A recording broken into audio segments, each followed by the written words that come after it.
안녕하세요. 눈먼카고입니다. 12월 18일 해운 뉴스를 시작하겠습니다.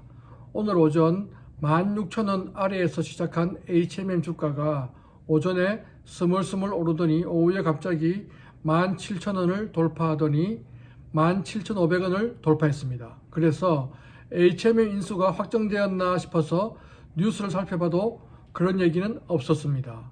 그러면 이유가 무엇일까요? 그것은 수에즈 운하 통과에 문제가 생겼기 때문입니다. 지난 12월 14일과 15일에 잇따라서 밥 엘 만데 회협에서 예멘 반군의 컨테이너선 공격이 있었습니다. 밥 엘 만데 회협을 지나야만 홍해를 거쳐 수에즈 운하를 통과할 수 있습니다. 표를 한번 보시겠습니다. 지난 12월 3일에 OCL 넘버 9이 예멘의 후티 반군이 발사한 것으로 추정되는 드론 미사일의 공격을 받았습니다.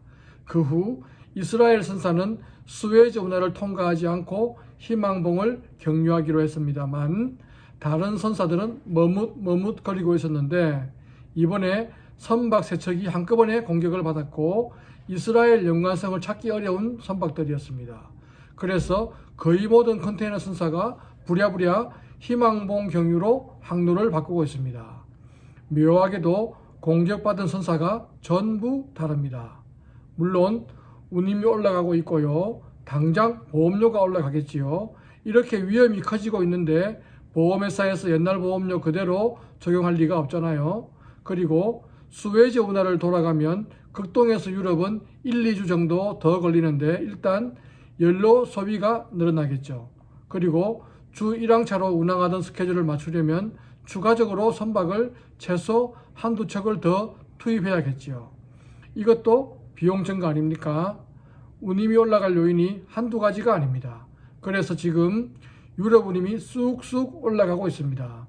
11월 말 11월 초에 한국에서 독일의 함부르크 20피트와 40피트 컨테이너는 대략 1000불, 1800불 정도였는데 이것이 20피트 300불, 40피트 600불 정도 올라서 1300불, 2400불 수준입니다.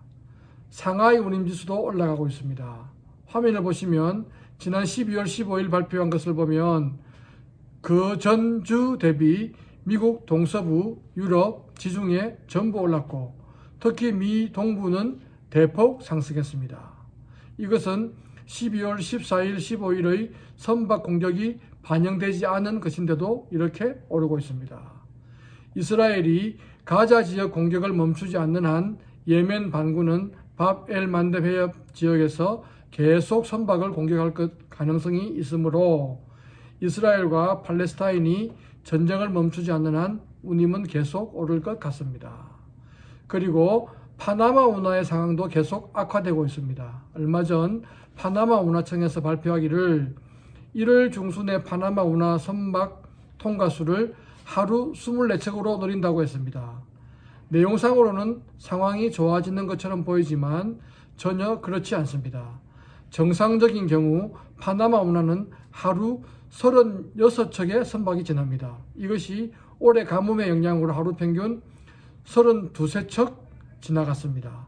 그런데 올해 우기에도 비가 오지 않아 지난 11월에 하루 평균 26척이 통과했습니다. 원래 파나마 운하청은 12월에는 하루 평균 22척, 내년 1월에는 하루 평균 20척, 그리고 내년 2월에는 하루 평균 18척이 통과할 수 있을 것이라고 했는데 내년 1월 중순에 24척이 통과할 수 있을 것이라고 했으니 예상보다는 상황이 좋아진 것은 사실이지만 지금 상황과 큰 차이가 없다는 의미가 됩니다. 지금도 파나마 운하를 통과하지 않고 수에즈 운하로 극동에서 미국 동부를 서비스하는 선사가 많은데 이 상황이 변하지 않을 것이라는 반증이 됩니다. 그래서 미국 동부 운임 역시 계속 오르고 있습니다. 부산에서 미국 동부 40피트 컨테이너 운임이 2,400불 정도였는데 최근 3,000불 수준으로 올랐습니다. 역시 40피트가 600불 정도 올랐습니다. 파나마 운하 상황이 지금처럼 계속된다면 운임이 더 올라가지 않을 수도 있지만 제 생각에는 계속 운임이 올라갈 것 같습니다. 그 이유를 한번 얘기해 보겠습니다. 첫째로는 수에즈 운하 대신 희망봉을 돌아갈 때 추가 선박이 투입되듯이 파나마 운하 대신 수에즈 운하를 통과해도 역시 추가 선박이 투입되어야 합니다. 둘째로는 미국 동부로 갔던 배가 한국으로 돌아오는 것도 시간이 많이 걸립니다. 그러면 컨테이너 수급에도 문제가 생깁니다. 미국은 한국으로 빈 컨테이너를 보내는 곳인데 빈 컨테이너 공급에 문제가 생길 수 있습니다. 특히 수출이 많은 나라로 빈 컨테이너를 많이 보내게 되는데 아무래도 중국이 우선이 될 것이고, 최근에는 베트남에서 수출하는 물량이 많으므로 베트남으로 배정하는 빈 컨테이너가 많아지면 한국은 더욱더 컨테이너 문제가 커질 수 있습니다. 셋째로는 수에즈 운하의 위험이 커지고 있어서 파나마 운하 대신 수에즈 운하를 통과하기로 한 선박들이 어쩌면 희망봉을 돌아서 가야 하는 경우가 생길 수 있습니다. 이렇게 되면 항해일수가 더 늘어날 수 있고 선박이 더 필요하고 컨테이너도 더 필요하게 될 수 있습니다.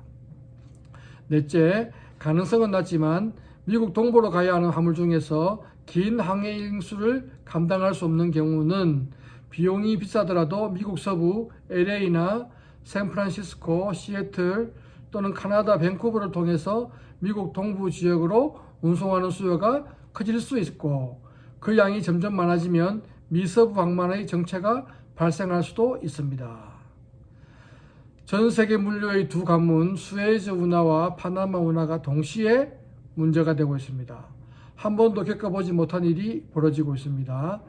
코로나 때처럼 인력 공급이 되지 않는 상황은 아니기 때문에 그 정도까지는 아니겠지만 상당 수준의 운임 인상과 선박 부족, 컨테이너 부족은 발생하지 않을까 싶습니다. 내년 2월 초에 설 연휴가 있는데 이때 가장 큰 혼란이 올 수 있을 것 같은데, 문제는 선사들이 이 상황을 어떻게 풀어나갈까 하는 것이라고 저는 생각합니다. 적극적으로 선박을 투입하고 컨테이너를 공급할 것인가, 아니면 민기적거리면서 공급망 불안을 고조시키면서 운임을 올릴 것인가 하는 문제라고 봅니다. 선사 마켓으로 시장이 돌아서고 있는 것 같습니다. 감사합니다. 안녕히 계십시오.